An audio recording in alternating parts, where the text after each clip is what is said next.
Hello guys, welcome to the Parson series, and today is the part 4 of glaucoma. Now if you remember, last time we left here, we did do the primary open angle glaucoma. So today we'll be starting with the primary angle closure glaucoma. Right. Now this primary angle closure glaucoma includes a spectrum of the conditions in which the peripheral iris move towards the cornea, that means forward, to block the openings of the trabecular meshwork in the occludable angle and thereby raising the intraocular pressure. So if you look at the main pathogenesis part, that is quite different in cases of open angle glaucoma and the angle closure glaucoma.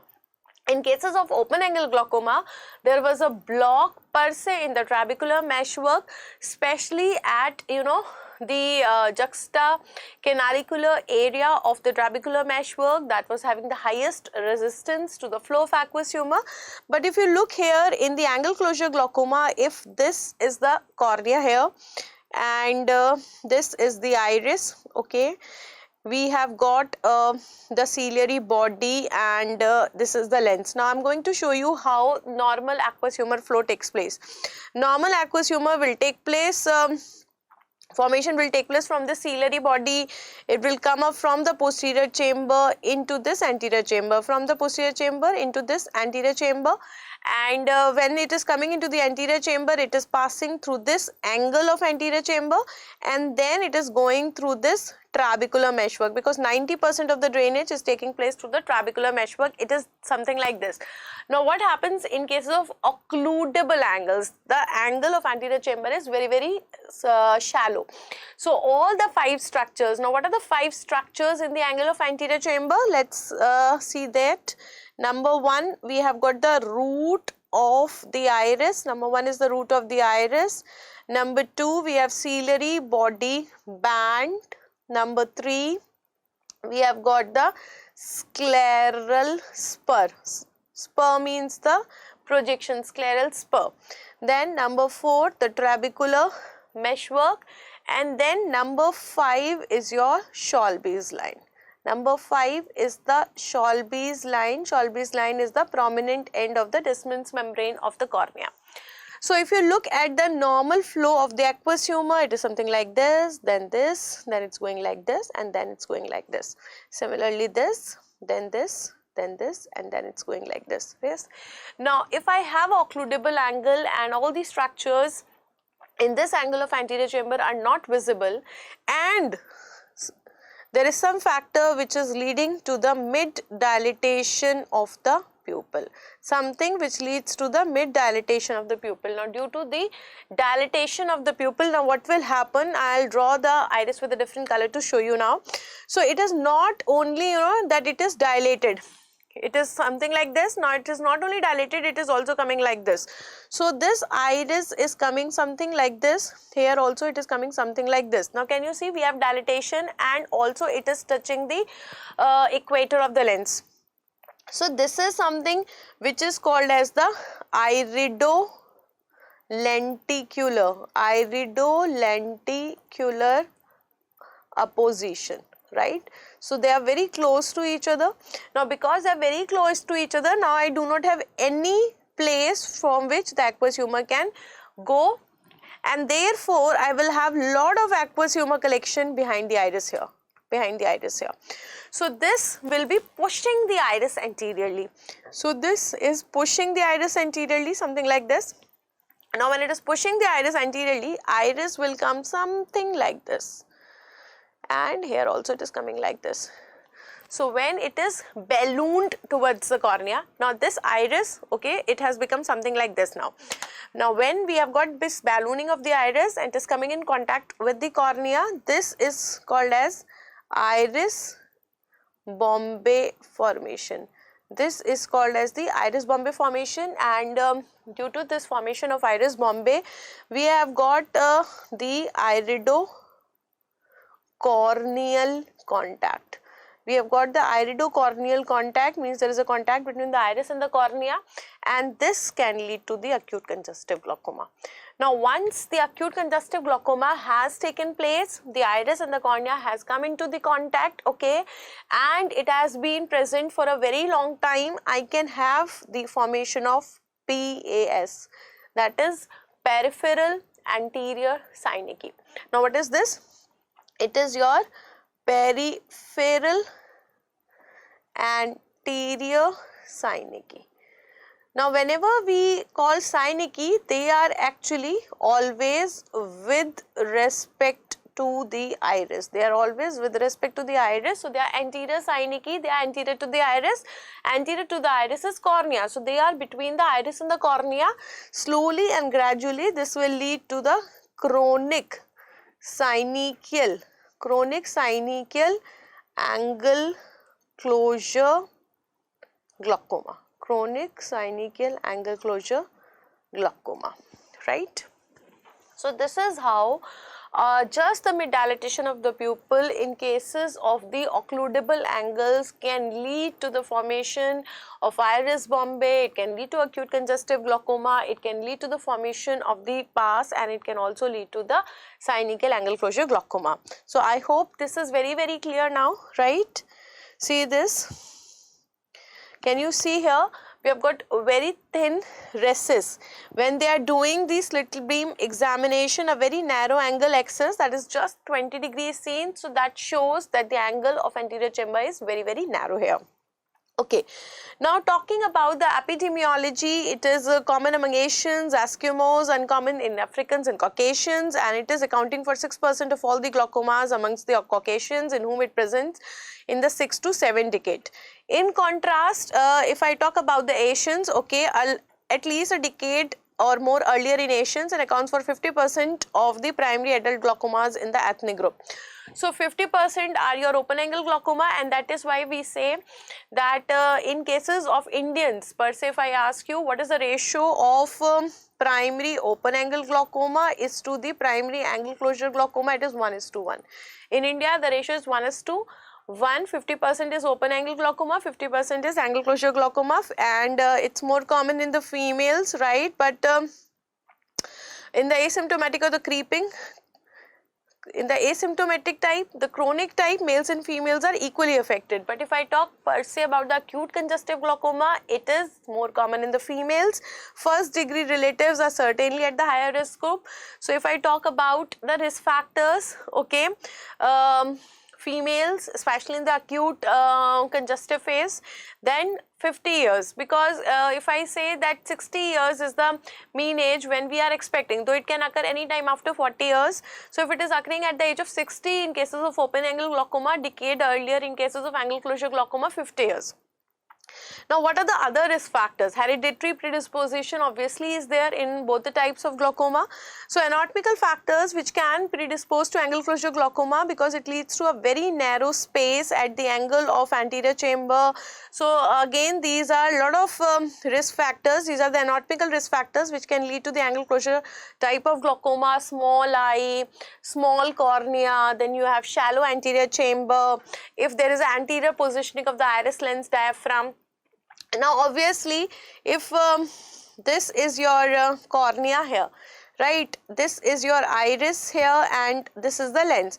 So together this iris and lens, if I talk about this thing, okay, this is called as the iris lens diaphragm. So if I am talking about this as a total entity, the iris and the lens, so if it is anteriorly displaced, the anterior chamber will become narrow. So all those people who have got the anteriorly placed iris lens diaphragm, or it has been pushed anteriorly due to any reason, will be leading to the occlusive angle. As the lens develops separately from rest of the eye, a developmentally small eye may have a normal size lens. Now again a very, very important point. What they are saying, that if you look at the development of the eye, lens is developing separately from rest of the eye. So a eye which is developmentally small, if I have a small eyeball, it will have a small cornea, microphthalmos, but it may have a normal lens. Now this will again create a problem. If I have a small eyeball as a whole, that means if I have a small eye with a small lens, I won't have a problem. But if I have a small eye with a normal size lens, then that can lead to the angle closure glaucoma, right, which is proportionately larger. Another important thing is that lens also continues to grow throughout the life. So if I have a small sized eye with a normal sized lens and that too continuously growing throughout the life, again that will create a mess, right? And that will allow a larger area of the contact between the iris and the lens. So in these cases a relative pupillary block will occur that will impede the, that will stop the, that will create a resistance in the forward flow of the movement of the aqueous to the pupil, and so there is a ballooning of the iris onto the trabecular meshwork. So this is what you called as the iris Bombay formation that I showed you, okay, something like this. See, can you see the iris here? They have shown you the ballooning of the iris, and afterwards it even goes, means first of all it was like this, then like this, then like this, then like this, and then it becomes totally ballooned and it is touching the cornea. Now angle closure occurs when we have got the physiological states which are leading to the close work in dim light, or there is emotional stress, because emotional stress will also lead to dilatation of the pupil. That all causes a mid dilated pupil. The basic thing is anything that causes the mid dilatation of the pupil can precipitate the attack of acute congestive glaucoma. The lens will come in contact with the iris, okay. This precipitates a bowing forward of the peripheral iris, that is called as your iris Bombay formation. And this iris Bombay formation will lead to the acute congestive glaucoma, that will lead to sudden rise in the intraocular pressure. We have got other suggested mechanisms for the closure, like we can also have a plateau iris configuration, increased lens vault, peripheral crowding of the iris. So if I have got different developmental variants of the iris, I can have the plateau iris, I can have the increased lens vault, then that can also lead to the narrowing of the angle leading to the opposition. But one important thing is that anything that leads to the dilatation of pupil, it's not full dilatation, even if it leads to the mid dilatation. Mid dilatation may, it could be accidentally installation of mydriatics, any dark room procedure, watching movie in a theater, or it could be a dim light, it could be a rainy season, emotional stress, anything that leads to the mid dilatation of pupil can precipitate the attack of angle closure glaucoma. Now if you look at the clinical features, this disease is actually generally bilateral, as it was the open angle glaucoma. Involvement of the two eyes is often asymmetrical. Now there they do not set the same language, but the thing was same. There also it was asymmetrical, here also it was asymmetrical. Cataract and glaucoma usually are bilateral, but they are asymmetrical. A number of clinical subtypes have been described which may or may not show the stepwise progression. Now gonioscopy is the definite diagnostic tool for the primary angle closure glaucoma. Very, very important, because so many times a question is asked and you people are having some dilemma whether I should see the IOP or whether I should see the angle. So if you want to rule out the angle closure glaucoma, the first thing that you have to do is the gonioscopy, wherein the ability to see the posterior trabecular meshwork over more than 180 or 270 degree, patient is looking straight ahead, that is called as a occludable angle. Okay, if you are not able to look up to the posterior limit of the trabecular meshwork, that roughly accounts for about 180 or 270 degree, then I will say this angle is occludable. First is the root of the iris, then we were having ciliary body bend, right? Then we were having a scleral spur, trabecular meshwork in the Shalby's line. So if you are not able to look at the posterior aspect of this trabecular meshwork, I will say it's a occludable angle. Now if you want to look into the angle recess, okay, if I want to look into the angle recess in order to see the extent of the synecdoche, manipulative gonioscopy in the narrow angles. So what there we can do the manipulative gonioscopy. Manipulative gonioscopy necessitates moving the gonioscope towards the angle viewed or by asking the patient to look towards the mirror. So if I want to see up to how much extent I have got synecdoche, so what I can do, I can move forward the gonioscope and I ask the patient to look through it, okay. Then looking towards it, then I will see how much is the posterior extent that is visible there. In another is your indentation gonioscopy. Indentation gonioscopy is actually a therapeutic kind of gonioscopy which is displacing the aqueous peripherally to push back the iris and allow the visualization of the depth of the angle recess. So if you see, there are two kind of gonioscopy which they have explained you here. One is your manipulative gonioscopy, where you have asked the patient to look towards the mirror in order to find out the extent of synecdoche. The second is your indentation gonioscopy, where you are indenting the gonioscope in order to displace the aqueous into the recess so that I can relieve the attack there and then. Right. Now, the International Society of Geographical Ophthalmology has given you a simplified classification of angle closure glaucoma. They say that I can divide it into three parts. One is your just a suspect, then primary angle closure, and then we have got the primary angle closure glaucoma. So, one is just a suspect, then there is a closure but not the glaucoma, and third is a glaucoma. Now, first come to the suspect. Any eye which has a occludable angle, means in which oppositional contact between the peripheral iris and the posterior trabecular meshwork is possible, means an angle which has a capacity to occlude, occludable angle is present, that person is a suspect. Now, second is we have a occludable angle. Along with that, we have got certain features also of closure. Like here, I have got a occludable angle, and along with the occludable angle, I have got features which are indicating the trabecular obstruction, like the peripheral anterior synecdoche, the elevated intraocular pressures, or we have distortion of the iris fibers, glaucoma fleckens, pigment deposition. All these things, optic disc does not have the glaucomatous damage, but still optic disc has not shown the glaucomatous damage. So, if I have just occludable angle, that is your suspect, glaucoma suspect. If I have occludable angle, along with this I have got features of the obstruction, like peripheral this anterior synecdoche is there, raised intraocular pressure is there, glaucoma fleckens, which is anterior subcapsular cataract, that is there, pigment deposition is there, but still I do not have any optic disc changes, I will say it is a primary angle closure. Now we come to the primary angle closure glaucoma. If along with this I have got primary angle closure के साथ, if I have got the optic disc changes also, if I have got the optic neuropathy also, then we can say that this patient is having glaucoma, because to call it as glaucoma, at least I require two criteria. One is the raised intraocular pressure, optic disc changes, and the visual field defects. So, angle closure was there at the raised intraocular pressure. So, along with this, if I have got the optic disc changes also, optic neuropathy also, then it is called as a glaucoma. So, I hope this difference is very, very clear.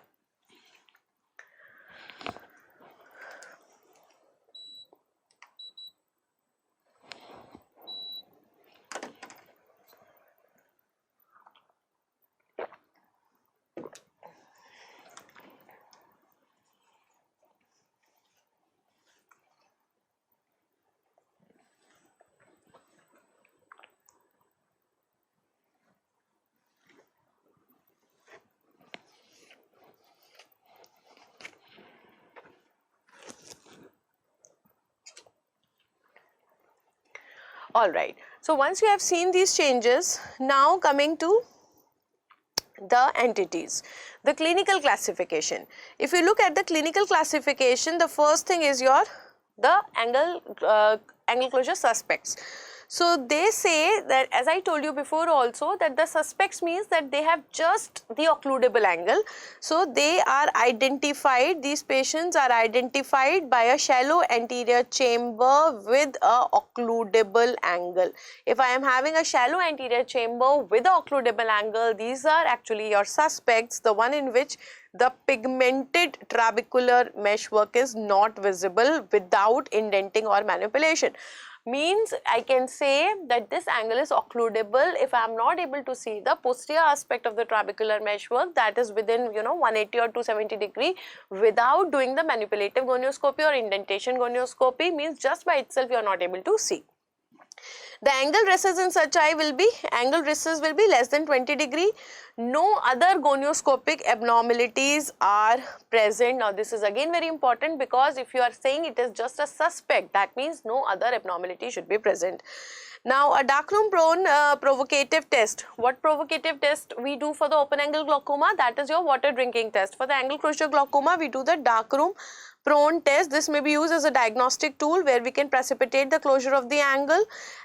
Before doing that, it's very important that you take the baseline IOP gonioscopic findings. You ask the patient to lie in a prone position in a dark room for 30 minutes, and that too awake. Now, this is again very, very important. The patient should be awake, because if the patient is sleeping, all the pressures will be decreasing. So, we have to ask the patient to be awake. So, Once you have actually measured the baseline IOP and the gonioscopic findings, okay, patient is asked to stay in a dark room in a prone position 30 minutes or 1 hour also we can take, and without sleeping. As I told you, it should be without sleeping. And then again you have to measure again this intraocular pressure in gonioscopy. A rise in intraocular pressure of 8 or more in the presence of closed angle will identify the eyes which are predisposed to angle closure glaucoma. So if the rise in intraocular pressure from the baseline is 8 or more, then I will say that this patient is predisposed. Then we can also do a mydriatic or a cycloplegic test, but it is less physiological. So if they ask you the best one, that is your prone darkroom test. Now the second thing that we have is the primary angle closure. If I talk about the primary angle closure, where we were having the features of the raised intraocular pressure and the trabecular block. So primary angle closure occurs in the eyes which were having a shallow anterior chamber that was already present in the suspects, with the occludable angle that was also already present in the suspects, in which the evidence, here I am also having the evidence of angle closure. So that could be peripheral anterior synecdoche, any blotches, any pigments. If I am having some evidence of the angle closure, then it is actually the angle closure. So here the patient will be having some complaint, okay, that like I can have a unilateral headache, brow ache, only headache at this place, blurring of the vision on the same side, maybe your colored halos, and they will be unbroken, because broken or the scattered one will be due to the cataract. So what test we are using here for that? For that we are using the Emslie-Fincham stenopic slit test that can distinguish the halos between angle closure glaucoma and that due to the early cataract. Those which are unbroken, unscattered will be of glaucoma. Between these recurrent attacks, the eyes are free of symptoms and only signs of narrow angle recess, clumping of the pigment or occasional anterior synecdoche could be there. Now again, an important thing is your Fincham's stenopic slit test. This is again very important to differentiate between the colored halos which are found in the cataract and the colored halos which are found in the angle closure glaucoma. If they are scattered, then they are due to the cataract. If they are intact, then they are due to the glaucoma. So in these cases, the person is asked actually to look through a slit, a stenopic slit is there. Person is asked to look through this. So if he is getting the intact colored halos, intact colored halos means something like this, he is having the colored halos, then I will say these are intact, they are due to the glaucoma. But if they are scattered, scattered means I can get something like this, I can get something like this, then they are scattered. These are called as scattered. So this will be due to your glaucoma. And which kind of glaucoma? Open angle glaucoma does not show this, so this will be angle closure glaucoma, and this will be your due to the early cataract. So this is again a very good question and very good test in order to differentiate between the colored halos which are found due to the cataract and due to the glaucoma. Alright. Now next is your primary angle closure. They say that there is also a sharp increase in the intraocular pressure, and then there is a spontaneous resolution. You do not get symptoms between the attacks there, right, if there is recurrent attacks. So slowly and gradually these repeated attacks will lead to the damage of the trabecular meshwork, and when there is a damage to the trabecular meshwork, now what is happening? There is no aqueous outflow, because 90% of the aqueous outflow takes place through this trabecular meshwork only. So that can slowly and gradually lead to the glaucomatous optic neuropathy, and once we get the optic disc changes, optic neuropathy we are getting, then we are leading to the frank primary angle closure glaucoma. So finally we reach to the stage of acute primary angle closure glaucoma. So here we are having the acute or congestive angle closure glaucoma, which is caused by the sudden occlusion of the angle, and when I am having a sudden closure of the angle of anterior chamber, very high intraocular pressure, stony hard eye, acute red eye with lot of colored halos, pain, vomiting, all these are there, okay. So we have got a red eye, unilateral headache, nausea is also there, and this is one condition which is more often than not also confused with the migraine, because it's more common in middle age females. We have headache, we have nausea, we have vomiting, we have got the colored halos, unilateral. So these are the things which could be found in the migraine also, and it's only after viewing the patient, examining the patient at the slit lamp, that you actually come to know that this is not migraine and rather it's glaucoma. Alright, now let's look at the examination. Now when you look at the patient who is having the angle closure glaucoma, you have to keep in your mind that you will have all the things that actually represents the acute red eye.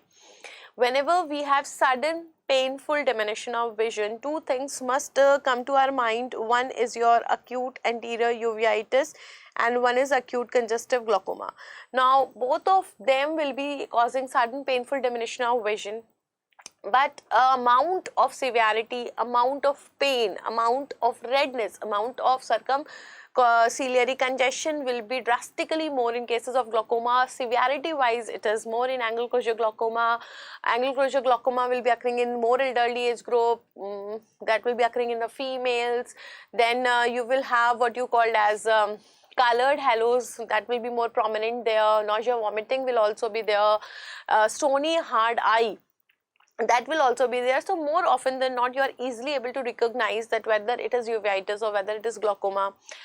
Then we can also see that characteristic findings or the hallmark findings of uveitis are present or not. If it is uveitis, I must have KPs, I must have aqueous flare, aqueous cells, which are the pathognomic features of the uveitis, so they should be there. Then more often than not, uveitis is an autoimmune disease, allergic disease, so I will have some associated pathology. It can be any systemic disease like sarcoidosis, toxoplasmosis, syphilis, Behçet's, it could be VKH syndrome, it could be, or it may be associated with arthritis, so something like that. So obviously that's not a bigger challenge that you are not able to differentiate between the uveitis and glaucoma. So on examination, what are the things that I am going to get? I am going to get the ciliary congestion, conjunctival congestion, I will get inflammation all around, even cornea shows the edema there. Then we have shallow anterior chamber, vertically oval pupil, mid-dilated pupil, that is again very important. And when the corneal edema is resolved, then you can see gonioscopically that the closed angle is there. Iridocorneal synecdoche could be there. Optic disc changes, you will find hyperemic optic disc could be there. Then an important thing is your walked striate. Now walked striate is actually seen on the slit lamp. Now if you already know that this patient is having the angle closure glaucoma, you will not do this slit lamp examination, but if coincidentally you have done, then you will find that there is a walked striate. So there what you are going to get, you are going to get the iris atrophy, sector iris atrophy, pigment dispersion on the corneal endothelium and anterior subcapsular cataractus changes. These are called as glaucoma flecans. Again a very important question, and very often asked also, what is glaucoma flecans, what kind of cataract it is the anterior subcapsular cataract. Then what is the triad? Now if you look at the Khurana, instead of the pigment dispersion, they have given you the mid-dilated vertically oval pupil, so that is again wrong. Now that is definitely a finding of angle closure glaucoma, but that is not the part of the walked striate. So if they are certainly asking you the walked striate, then this will not be the answer. Now if you go to the chronic changes, now once it moves towards the chronic angle closure glaucoma, right, how will you say? So once this patient has crossed this stage of acute angle closure glaucoma and chronically intraocular pressure is raised, okay, and there is a synechial closure which is at least over 180 degree in an occludable angle, you will have the optic disc changes and the visual field defects. Now once you are saying it's a glaucoma, so I should have the raised intraocular pressure, I should have optic disc changes, visual field defects. If it is chronic, then I will say synecdoche, at least till 180 degree. So if chronically I have got raised intraocular pressure with lot of synecdoches, with the optic disc changes, with the visual field defects, I will say it is a chronic angle closure glaucoma. Now what are the different causes? If you look at the etiology, why this glaucoma actually progressed to the stage of chronicity, because there were repeated attacks. So if I am having repeated subacute attacks slowly and gradually without going to the acute stage, it will pass on to the stage of subacute stage, leading to extensive synechial closure and as well as increased intraocular pressure elevated. Now acute angle closure glaucoma, if it is persisting for more than a few hours, leading to irreversible synechial closure. So either I am having increased frequency or I am having increased duration. Can you see here? Increased frequency, number of subacute attacks, or if it is increased in the duration of more than few hours, then also it leads to permanent damage. Then the third thing, we can also have the asymptomatic or creeping angle closure.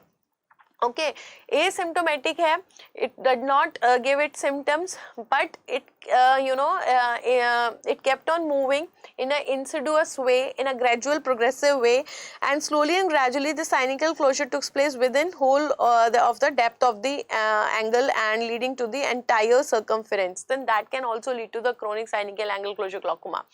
So if I am having increased frequency of the attacks, increased duration of the attacks, or if it is burrowing deep inside and slowly and gradually in the creeping manner, it has actually involved whole of the angle, entire circumference of the angle, then also directly also it can lead to the chronic angle closure glaucoma. Alright.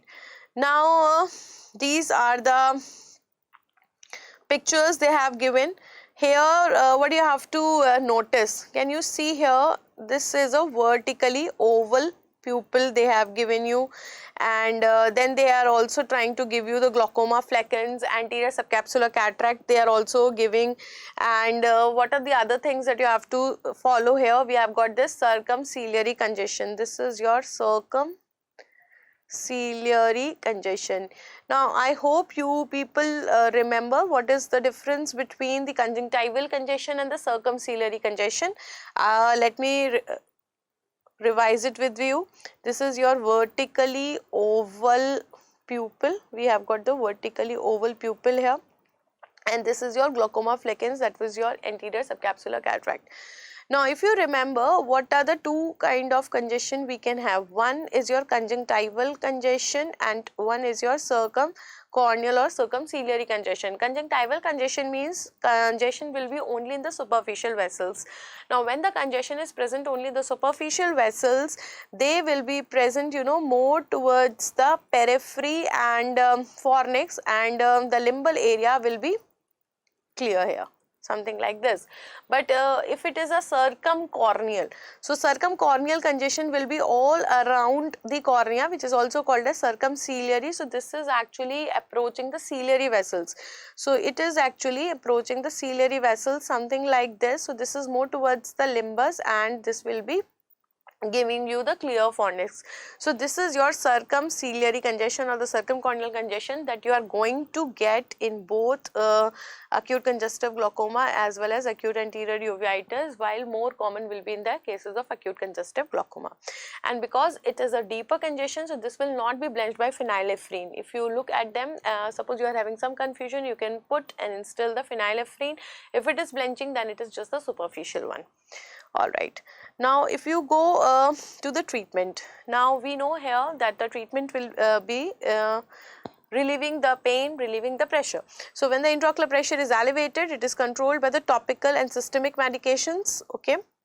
And as I told you that this usually leads to the high increase in the intraocular pressure. The intraocular pressure is very high, usually 50-60 mm of mercury. So if you have to control it immediately, so usually we are preferring the intravenous drugs.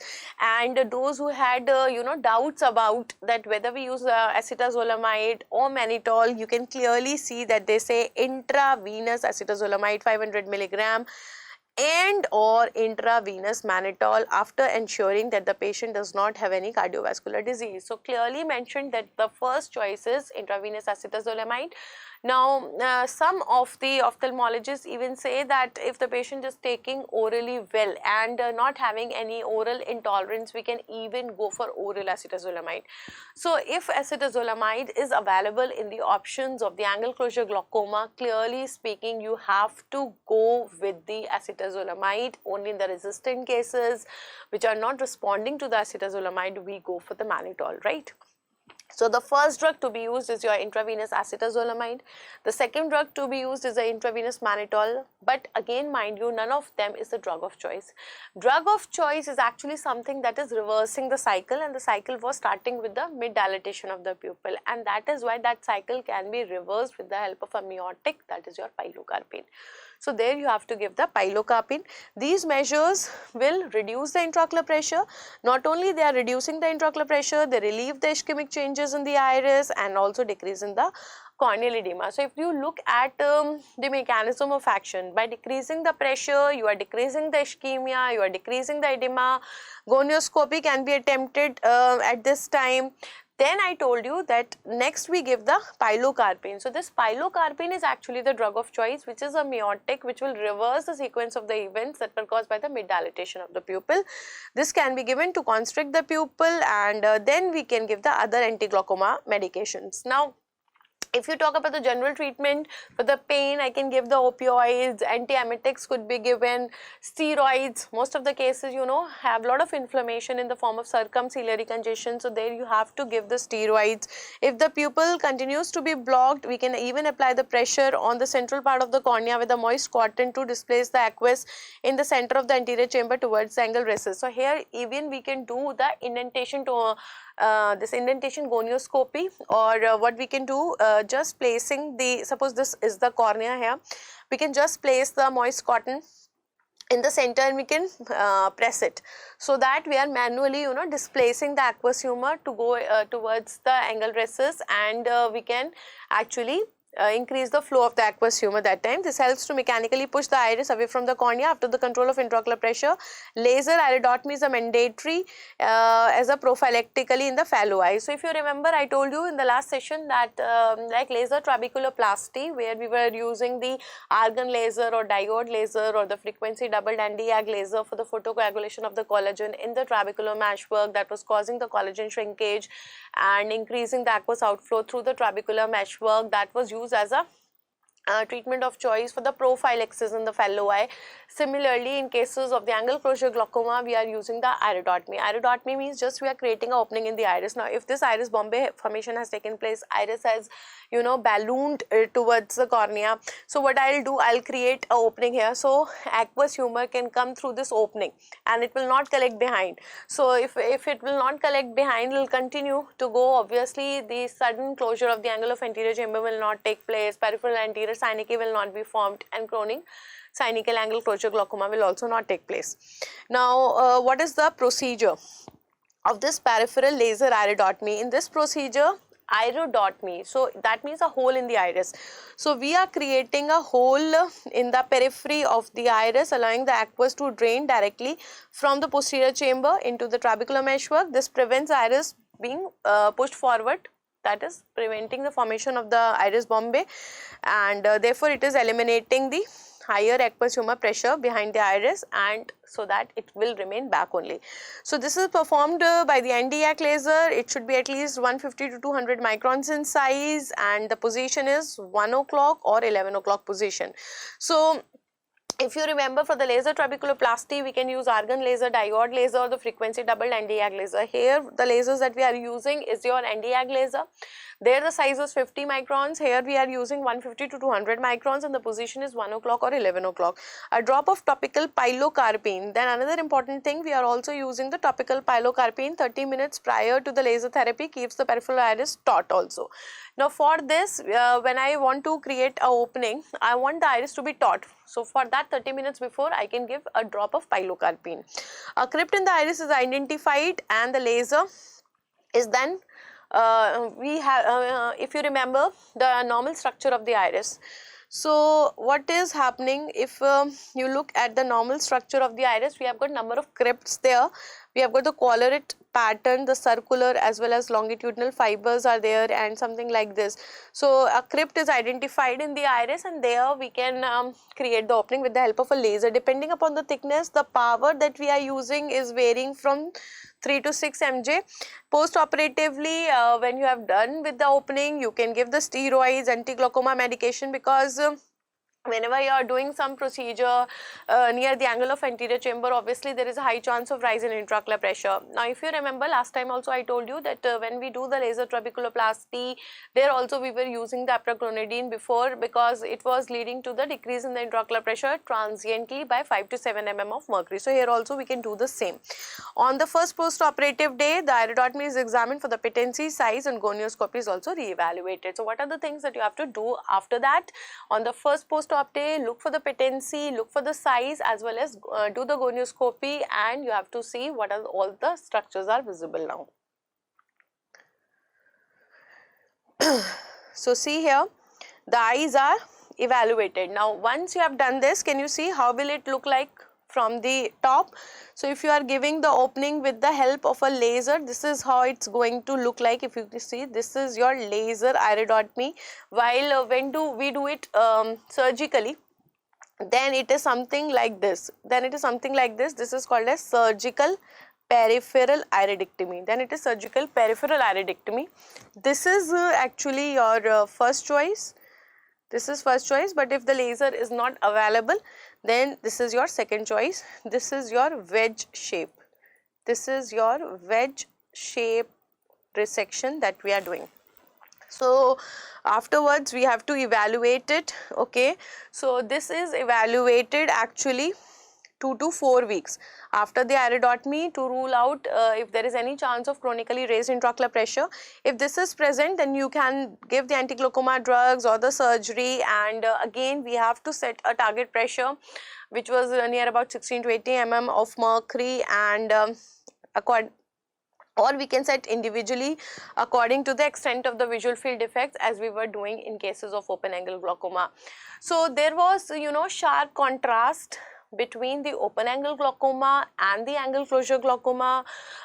There were a lot of changes that took place in open angle glaucoma and the angle closure glaucoma. The pathogenesis is quite different, the presentation, the clinical features, and that is why the prophylaxis and treatment is again quite different.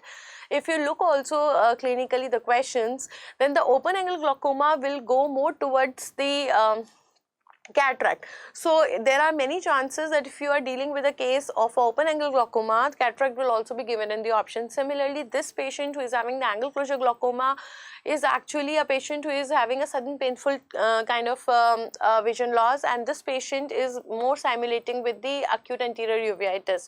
So whenever we are having a case of the angle closure glaucoma, there you will have uveitis, keratitis, conjunctivitis, these kind of things in your options, and you should know how to differentiate between the two, and only then you can solve the questions related to the prophylaxis and management. So I hope you are reading the Parsons with me and you are enjoying it, and you are also, you know, going up with the concepts, so that you know, you are through with any question. If you are through with the concepts, if you are done with your textbook, I think nobody can stop you solving any question on the topic. Thank you and happy ophthalmology.